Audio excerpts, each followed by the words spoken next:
Yeah,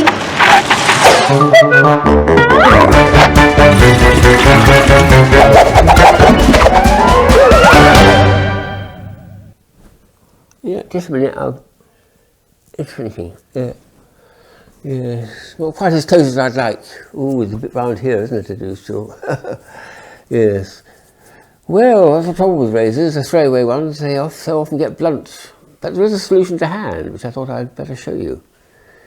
So the idea is, this which I picked up at a trade fair recently, autumn gift fair, is a very clever idea, and I've got to try it. It's a piece of wood with a piece of fine leather on the back, very firmly fixed.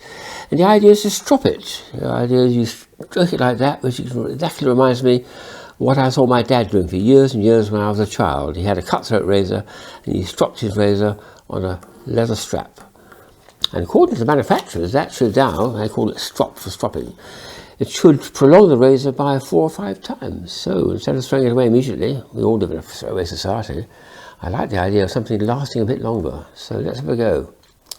I've got to do my first shave and see if it does work. You have to wet it first and then away you go.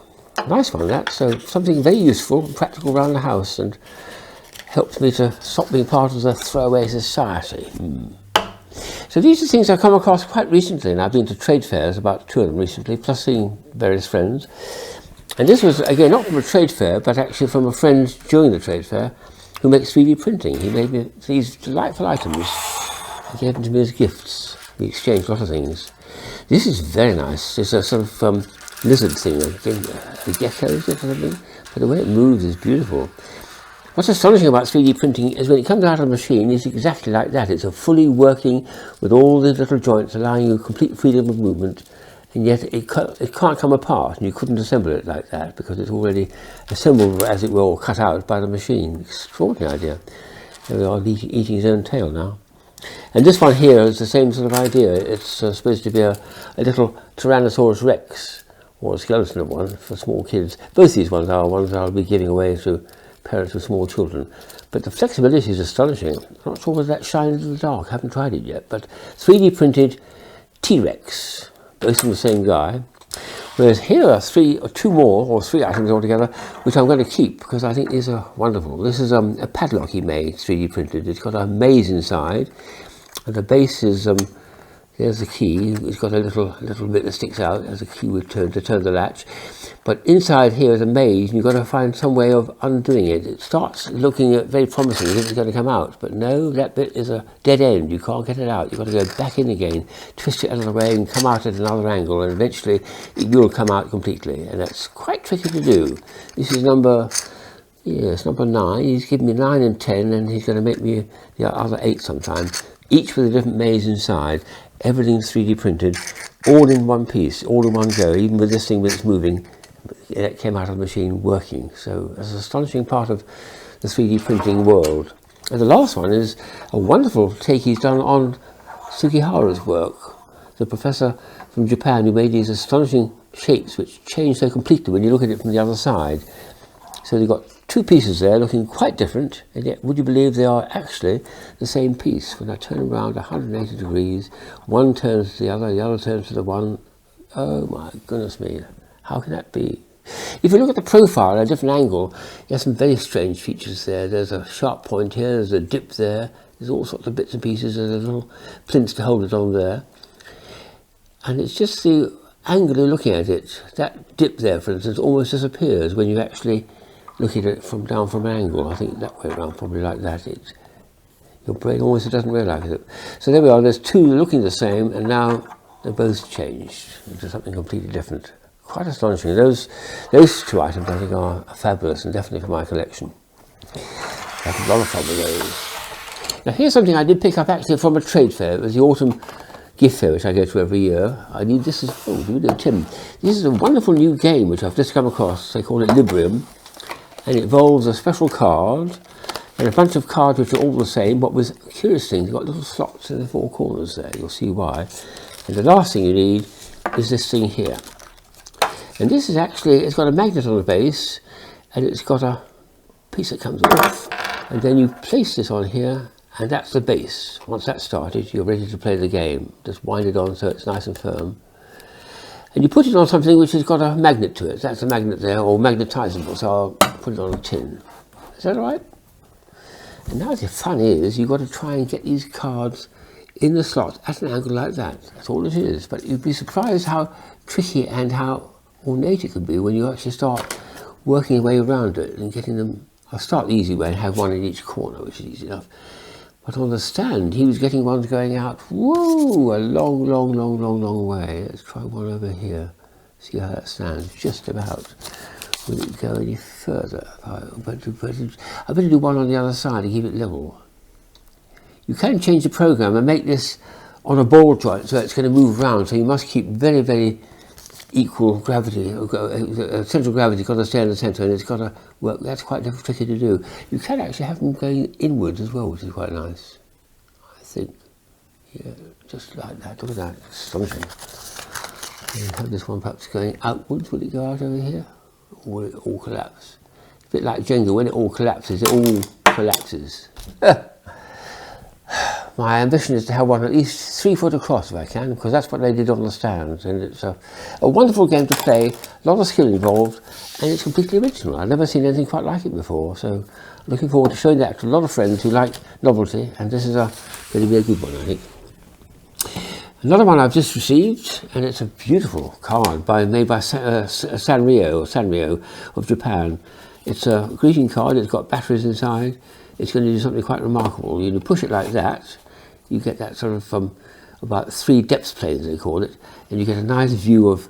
It's supposed to be outside of a firework display, and perhaps it's probably a 5th of November party if it's in Britain, or for Independence Day or one of the other festivals when you do fireworks. But the fun of it is, it's got 4 programs on the side there where you're supposed to push them, and you then get what? You get... Oh!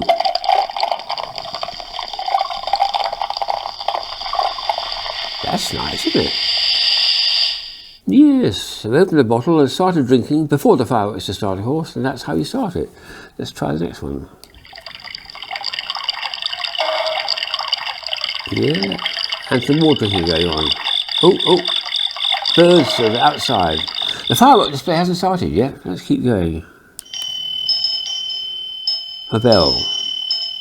I think that means they're about to start the firework display. So let's get going. Here we go. And now we're into it. Now we're into it. Bang, boom, bang, boom, bang. Wonderful. What a lovely way to celebrate. And packed up and go to the post like that. What a lovely idea. The last item is a marvellous bit of Japanese art, which I've not come across before. It's 4, well, they're originally 4 postcards, but a friend of mine's made copies of it. And these do something quite remarkable when you look at it closely and when you look at it far away. So let's try first of all close to. You just see a lot of rather boring looking coloured squares and rectangles and things, but nothing there to perceive. But now see what happens when I pull away and pull away and pull away, and suddenly a very well-known icon of Western art sitting in the Louvre in Paris. Do you recognise it? Da Vinci? Yeah, Mona Lisa. Get it? Nice one. Come in and she just disappears into geometrical shapes and blobs, completely meaningless. Come back again. It's extraordinary how the brain can compose a picture on a minimum amount of information, just those blobs, those square pixels almost, if you can call them that. And yet she becomes a very well-known character at a certain distance. Wonderful. So I've told you that one, but I'll now try you on 3 others and see if you can get them. Here's the second one. You won't get anything there because it's just geometry. But now come back to here, and a very well-known icon of Western art again. A very popular picture, often appears in art galleries, copies. Do you get it? Let's try once more in and out. Well, you can't get anything there, but this one, you should be able to get something there of a well-known picture by a well-known artist too. One more turn. In and out like that. Extraordinary how the pure geometry turns into something like a very well-known high art portrait. There's one clue anyway. And the next one, I did it that way once and it's meaningless that way. I discovered you're supposed to hold it sideways, this one. So again, no chance of finding what that is, but when we pull it back, we recognise a famous picture. I've had this on jigsaws and all sorts of things in my collection. Go in and out. No, back to simple geometry there with no meaning to it. Quite sort of pastel colours, aren't they? Now, a well-known picture. Do you recognise it? One more time. Can't get anything there, but suddenly your brain should click and you say, aha, I reckon, etc. Well, it's a tough, okay. And the last one I think is the toughest because the only one I have to say I didn't get myself. I still find difficulty with this, but I showed it to one group of friends and a lady got it immediately. I was very impressed. She wasn't even an art historian. So there we are, come back. That should be a picture you might just recognise. It's very well known, much reproduced in magazines and things. Let's go in and out. The clue actually is the orange sky there. Now do you get it? There's a sudden realisation you know what you're looking at. Turn it a little bit wrong. No, one more time.